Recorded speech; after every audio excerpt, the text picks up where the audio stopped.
Hi, this is gonna be a quick explanation on the phase 1 Planiacs clip with the bomb explosion. So for this, you go through phase 1 in whichever your preferred way is. What matters is that by the end of this, you kill both parts at the bottom with the same bomb. Then you let out one more bomb on the heart itself. And then some frames after that, you want to Luigi swap. And you want to aim this Planiacs in between the heart and the bomb. There's three components to this. There's the timing at which you fire your Luigi swap, like at which you press the button for it. There's your horizontal position, and these two things impact the moment in which the Planiacs is going to encounter the heart and the bomb hitbox. So horizontal position and timing of your button press impact with the timing component of this trick.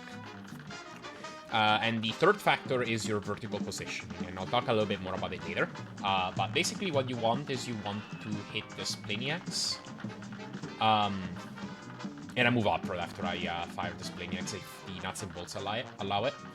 But yeah, I fire this Planiacs in such a way that it hits this heart hitbox. And what you want is you want it to hit the heart's hitbox, and then you want it to hit the bomb hitbox shortly after. So this timing looked pretty good. You can get it a little bit better. The closer to the moment in which the Planiacs would do its second tick that it encounters this bomb's hitbox, the better it's going to get stuck. This should still be pretty good. So soon enough, it should hit the bomb's hitbox again for a third tick. And at this point, I usually swap to bomb and move up. 4. It's doing fifth tick. And then a 6th. So that was pretty good.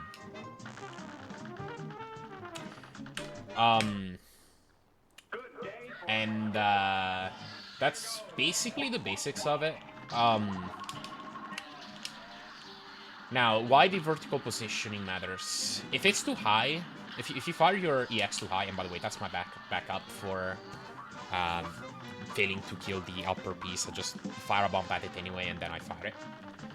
If it's too high, it's going to miss the bomb upright, and you're only gonna get 2 ticks out of it, right? If you fire it too low, and this is a bit harder to spot,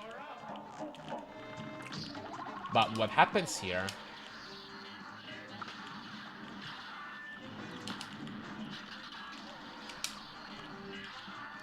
is that you could get it to take on the heart and the bomb appropriately, but once you actually get this explosion...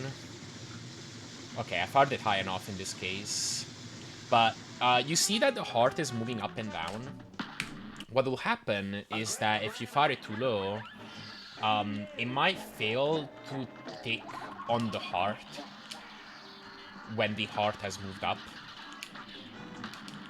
And then at that point, the EX will break free.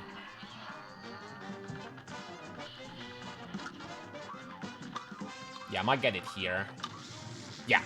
So in this case, the next tick, it's not gonna see the heart anymore, and it's just gonna move forward and miss takes of damage. So that's pretty bad too. That's kind of the trickiest component. It doesn't feel super precise. It's not as precise as the past EX, I don't think. But this is still definitely something that you have to mind for, and it is kind of difficult to do reliably.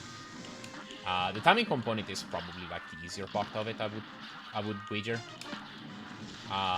But the vertical component does feel like the harder part to diagnose. It does feel useful to do this with like a hitbox viewer, so that you can kind of see what's happening, especially when you're watching back. But yeah, I think that's the gist of it. Hope that helps.